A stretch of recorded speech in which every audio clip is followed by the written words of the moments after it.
पाकिस्तान एक एटमी मुल्क है, ये कैसे है उसका इंटरनेशनली इंटरफेयर नहीं हो सकता। और जब तक फ़लस्तीन को आज़ादी नहीं मिलती हम चैन से नहीं रहेंगे, ये हमारा मौक़िफ़ है। चिट्ठी लगाइए, उसमें लिखा है लब्बैक या अक्सा। एज आ लेडीज़ आप क्या कहना चाहेंगे, आप क्या कर सकती हो फ़लस्तीन के लिए?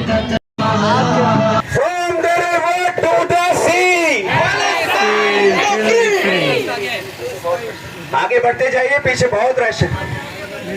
From the river to the sea, पीछे वाले आवाज मेरी सुन रहे हैं, अपना झंडा। हम फ़लस्तीन के लिए बहुत कुछ कर सकते हैं। सबसे पहले तो दिली मसनूआत का बायकॉट करें। इसके अलावा अपनी अफवाज को ललकारें।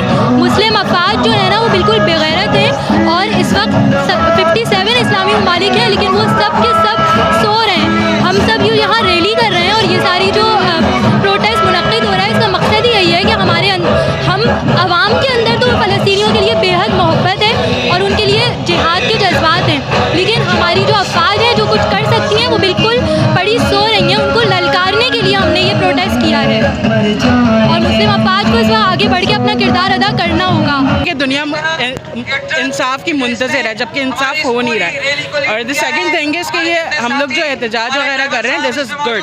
हम लोग प्रोटेस्ट स्टेज कर रहे हैं, दिस इज़ गुड, लेकिन हमें कुछ प्रैक्टिकल चीज़ें भी करनी चाहिए। हम बहुत किताबी बातें करते हैं कि हम इसराइली प्रोडक्ट्स का बॉयकॉट कर देंगे, हम यहाँ पे आवाज़ें लगाएंगे इसराइल मुर्दाबाद, which is doing nothing actually. कर रहे हैं, दिस इज़ गुड, लेकिन कुछ प्रैक्टिकल चीज़ें भी होनी चाहिए। जो जैसे अगर हम बोलें कि इसराइल की प्रोडक्ट्स का बायकॉट करते हैं हम, तो इससे इसराइल को कोई फ़र्क नहीं पड़ेगा, हम कुछ भी करते रहे। हमारा बॉयकॉट करना उनके लिए कोई फ़ायदेमंद, वो नुकसान का बाइस नहीं बनेगा। हमें कुछ ऐसी चीज़ें करनी चाहिए जिसमें इंटरनेशनली हमारी कोई से हो। अगर हम कोई मौक़िफ़ दे दें तो उसकी कोई अहमियत हो, कुछ करना चाहें तो कर सकें। मतलब पाकिस्तान की कोई इंटरनेशनली कोई वक़्त तो है नहीं, हमें पता है ये बात। हमारी इकनॉमी हम लोग उनके ऊपर बिल्कुल बेस कर रहे हैं। IMF जो भी प्रोग्राम्स हैं वर्ल्ड के फ़लस्तीन आज़ाद इमाम मेहदी ही कराएंगे और अब वही वक्त आ चुका है कि अब हम उन्हीं का वेट करें, क्योंकि दुनिया तो कुछ नहीं कर रही है। मुस्लिम ममालिक जो हैं ये किसी उसके नहीं हैं, तो अब इमाम मेहदी का इंतज़ार है कि वही आके कुछ उनकी मदद कर सकते हैं। फ़लस्तीन के साथ जो जुल्म हो रहा है उसके साथ हम खड़े हैं। फ़लस्तीन का जो मसला है वो हमारा अपना मसला है, हम अपना मसला समझ के इंशाल्लाह आगे बढ़कर फ़लस्तीन के साथ हम हमेशा साथ रहेंगे। उसके अलावा जब तक फ़लस्तीन को आज़ादी नहीं मिलती हम चैन से नहीं रहेंगे, ये हमारा मौक़िफ़ है। एज अ सिटीज़न हमारे हाथ में सिर्फ यही है, तो सबसे पहले हमें बॉयकॉट करना चाहिए ताकि उनकी इकनॉमी गिरे।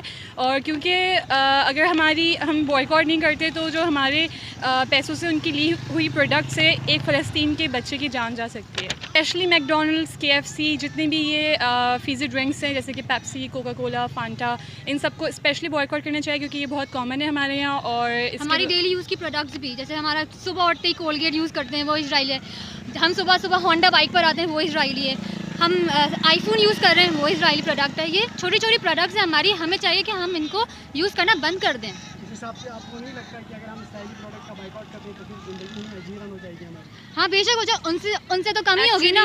ये चीज़ें बहुत सारी कॉमन है, ये सारी चीज़ें बहुत सारी कॉमन है। जैसे कुछ बहुत सारी फिज़ी ड्रिंक्स हैं जो बहुत कॉमन है, जो हम इसराइलियों की यूज़ करते हैं, लेकिन इसके अलावा बहुत सारी ड्रिंक्स ऐसी हैं जो पाकिस्तानी हैं, बाकी और प्रोडक्ट्स हैं। क्योंकि इसराइल की अगर आप पॉपुलेशन देखें तो मैक्सिमम इसराइल के अंदर 60 लाख है, तो ऐसा तो नहीं है कि 7 बिलियन जो आबादी है उसमें से 60 लाख लोगों ने इतना सब कुछ बना लिया और बाकी आवाम सारी फारिग, उन्होंने कुछ किया नहीं है। तो आपको चाहिए कि दूसरे प्रोडक्ट्स को यूटिलाइज़ करें, एटलीस्ट जब तक फ़लस्तीन में ये जुल्म ख़त्म नहीं हो रहा तब तक दूसरे प्रोडक्ट्स यूज़ करें। अच्छा, मेरी सुन रहे हैं, अपना झंडा थोड़ा ऊंचा करके हिला के दिखाएं कि आपको आवाज आ रही है। From the river